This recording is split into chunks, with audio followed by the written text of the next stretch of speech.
we were able to grab a huge win in week 5. Let's see if we can keep it going. In week 5, we were matched up against Mr. Badaki of Fantasyland, who I'm obviously a huge fan of, and we were able to grab a pretty massive dub. We scored just over 146 points, which I believe may be our high for the year. Badaki's struggling injured roster couldn't even hit 90. It wasn't really a contest at any point here. Justin Fields outperformed Jared Goff. Justin Fields with another almost 26 points this week. Every game that Justin Fields has started and finished, he's over 25 points.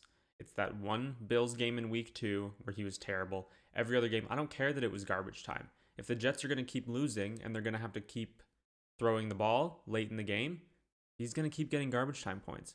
I don't think that 46 pass attempts is predictive of what's to come in the future, but I also don't think that 26 yards on the ground is going to be Justin Fields' norm. I think his norm is going to be closer to 50. We'll look at this more when we look at my week 6 matchup, but I have a quarterback decision to make this week. Justin Fields has a difficult matchup. Jordan Love has a good one. But I am so happy to have Justin Fields on this roster and to be plugging him in most weeks when he's not in a terrible matchup. My running backs were fine this week. Jordan Mason didn't look great, but that Cleveland defense is very good, especially against the run. They stopped Derrick Henry. When they played the Ravens, they also held David Montgomery to like a point when they played the Lions. So Jordan Mason's day gets saved by the touchdown. I was a little worried. He lost that fumble, and then they had Xavier Scott, who is more of just the receiving back. They had him in the game quite a bit. They had Cam Akers throwing a touchdown. But the Vikings go on bye this week, and I don't have any doubt that until Aaron Jones comes back, Jordan Mason has this job. He got punished a little bit for the fumble, but I don't think that that is going to continue going forward. He will be the guy in this backfield until Aaron Jones returns. Devon Achane, altogether a very inefficient day.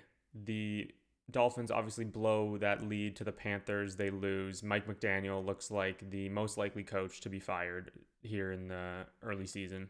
10 carries for 16 yards is terrible, but he saves you through the air. 6 receptions for 30 yards in this PPR league. You add the touchdown, he gets 16.5 points. Devon Achane is my most consistent player. He is my best player and somebody that will be staying on my roster and will be helping us win games the rest of the year. Badaki's running backs, James Cook has his worst game of the year in week 5 here.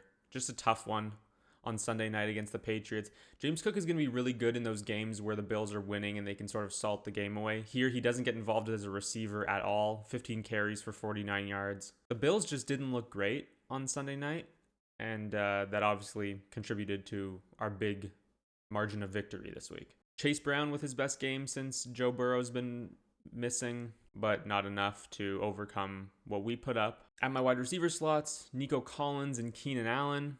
Nico, this was a blowout. It's very hard to take anything from this game specifically about what the Texans are going to look like going forward.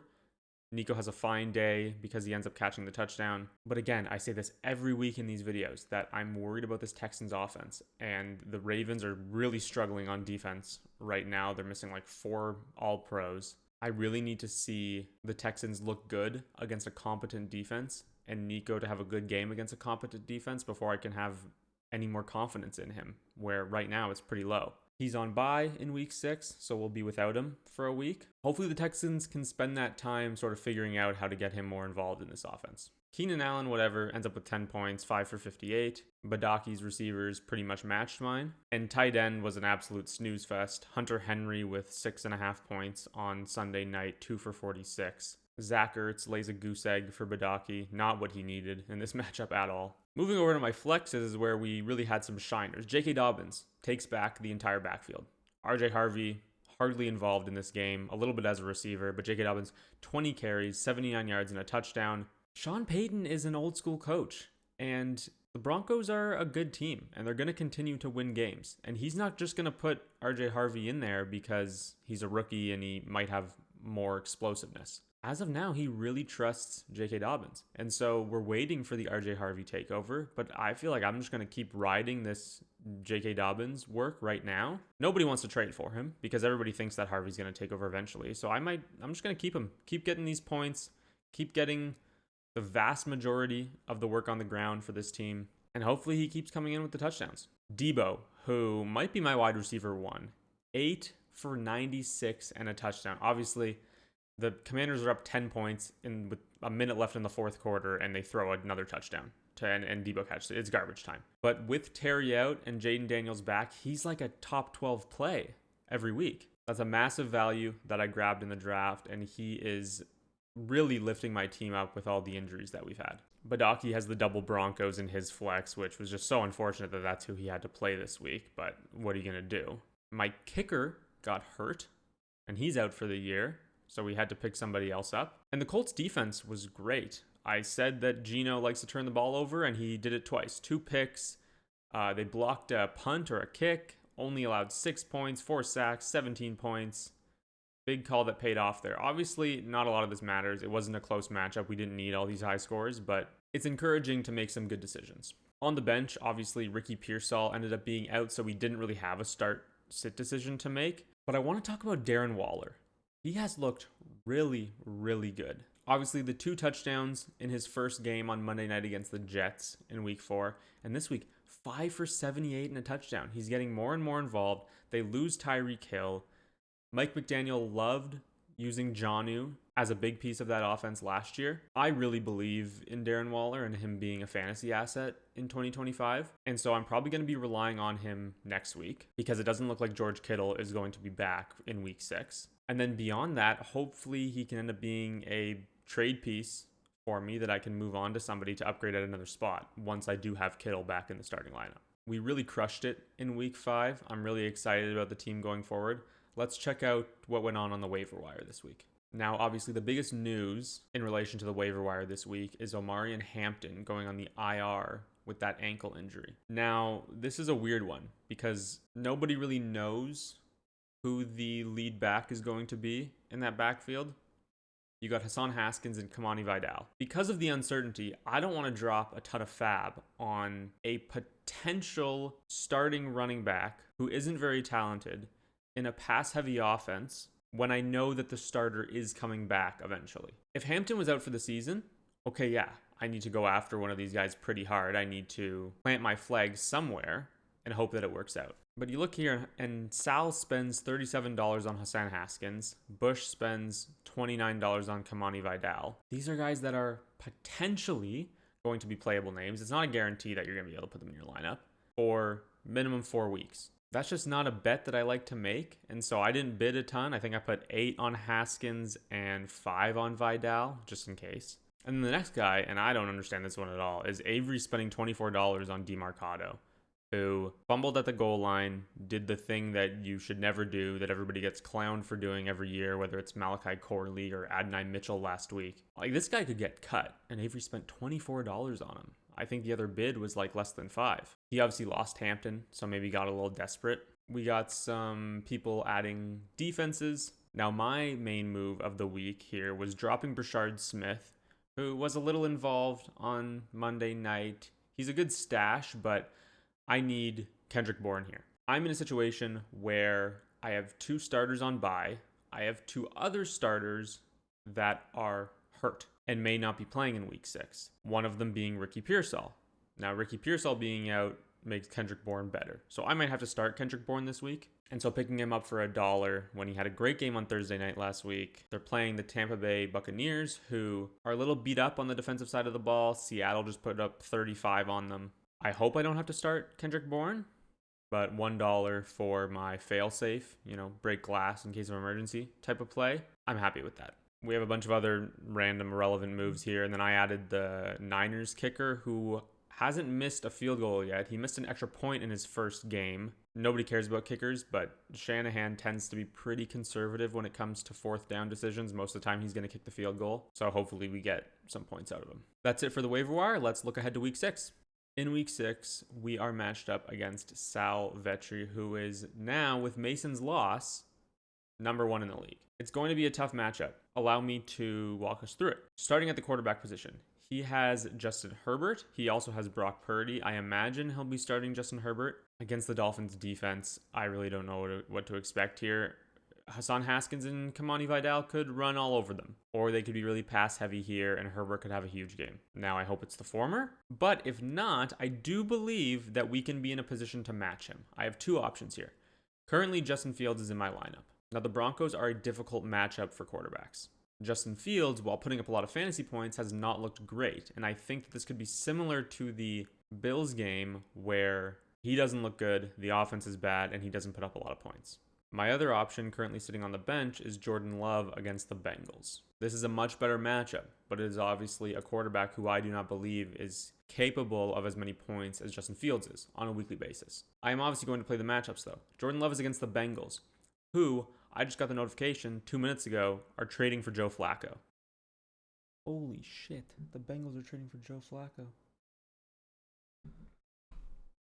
That makes it interesting. If the Bengals can put up some points here against the Packers, whose, we talked about it last week, their defense hasn't looked as good, Jordan Love will have to do a little more. And that's a very, very tight decision. I love Justin Fields. I don't want to go away from him, but I think there's something in my heart pulling me towards Justin Fields every week, and I need to try to ignore that and just think rationally. Let me know in the comments if you would start Justin Fields or Jordan Love this week. It's a very close call. At running back, I am starting J.K. Dobbins against the Jets, who are a bottom 3 run defense in the NFL. Javonte Williams, with 4 backup offensive linemen for the Cowboys, just ran wild on them last week. Now, a worry I have with Dobbins in this matchup is that it's going to be very easy for the Broncos to move the ball, and in those games, like we saw against the Bengals, maybe they lean on Harvey a little more, give him some more opportunity. Whereas in a more competitive game against the Eagles last week, Dobbins got all the work. I hope he can still be productive, even if it is not as much work as he had last week.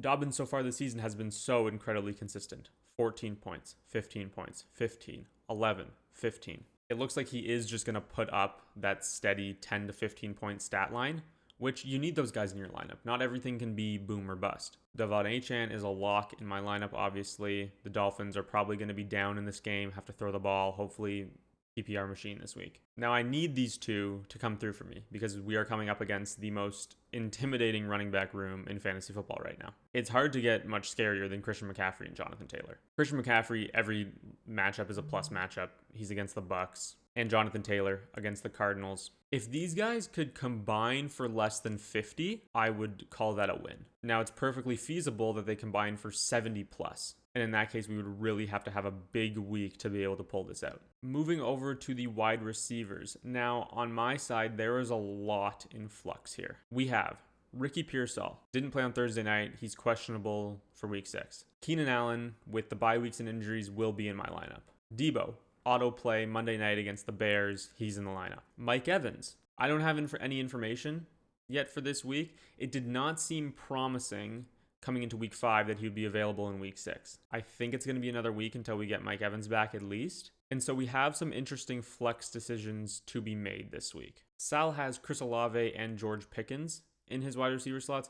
George Pickens I am terrified of. Against Carolina, the Cowboys are going to give up a lot of points and they're going to need to score a lot of points. CD is still out. Pickens looks like a wide receiver 1 there while CD is gone. The Panthers are not a very good defense. This could be a 30 bomb and a matchup that I am not looking forward to. Chris Olave, I'm less worried about. He's whatever. His ADOT has gone down a lot this year. He's getting targeted a lot closer to the line of scrimmage, which hasn't been his thing in the past. No Saints receiver is ever going to scare me, and so neither is Rashid Shaheed in his flex. And then he's playing Jacoby Myers, who has been very underwhelming as of late. People have been really excited to put him in their lineups with Brock Bowers being hurt and then out. And this offense just looks a little all over the place. Geno doesn't look good. He's throwing the ball to the other team more than his own. So Sal is really strong at running back, but outside of George Pickens, nothing at receiver really scares me. And so hopefully we can keep those points low, play some good defense. And if he heavily outmatches us at running back, hopefully we can make that up with some wide receiver points. At tight end,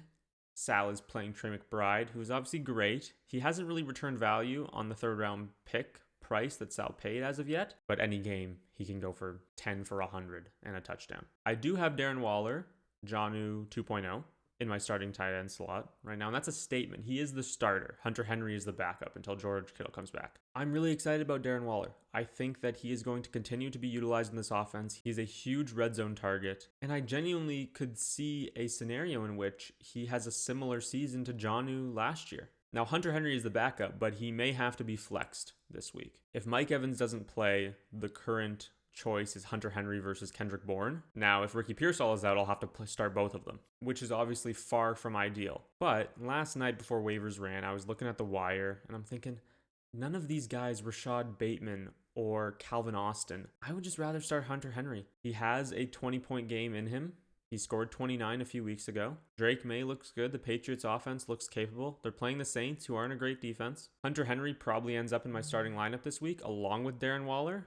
And while it's not ideal, I think we can manage. I'm going to skip over the kickers. And for defense, I am riding once again with the Indianapolis Colts. They are home to the Arizona Cardinals, who lost in the most embarrassing fashion that I've ever seen last week to my Tennessee Titans. And the Colts defense has looked good. Honestly, they aren't an incredible option this week, but they were better than what I was looking at on the waiver wire, or at least the same. And so I decided no move was the best move there.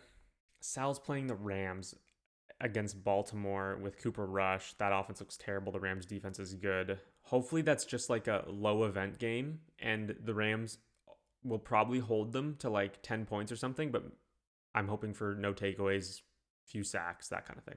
The bench kind of explains itself. Jordan Love, we talked about how we may put him in over Justin Fields. Jordan Mason and Nico Collins on bye.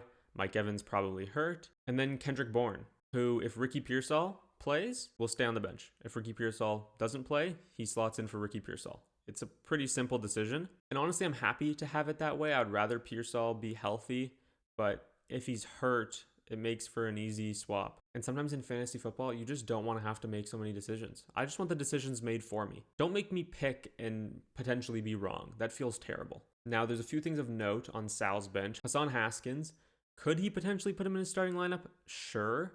It's a really good matchup against the Dolphins. We'll see how it goes throughout the week. Obviously, last week, this is similar to the Cardinals situation where you have a bunch of backup depth running backs that are all of a sudden being pushed into a starting role. And we didn't find out until like Thursday or Friday that Michael Carter was going to be the for sure starter. So Sal makes his bet on Hassan Haskins. Maybe by Friday, Jim Harbaugh says, yeah, Hassan's our starter, and then he throws him in the lineup. Without that information, me personally, I would be scared to put him in my lineup without that confirmation that he's starting. The other guy on Sal's bench is DJ Moore, who hasn't looked great this year. He's playing against the Commanders on Monday night.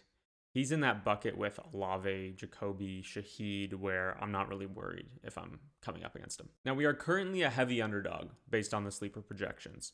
37% chance to win. Sal's favored by 20 points. I'm recording this on Tuesday. There's a long way to go before the weekend. Maybe those projections change. We're kind of playing with house money here, it seems. At 3-2, 5th place in the league right now. This is obviously going to be a tough matchup. Sal is the number 1 team in the league. He has the most points scored so far. So hopefully we can stay in it. Hopefully maybe it comes down to Monday night and I need a big Debo score. That would be fun. The goal is fun this week. We want to have fun. I really appreciate you guys tuning into these videos every week, following along, supporting the fan wagon through this season in the Flock League. I'm having a ton of fun making these videos. I'll continue to do it for the entire season. Make sure to hit the like if you're enjoying them. Subscribe to the channel. Good luck to all of you in your matchups this weekend, and I will see you all after week 6.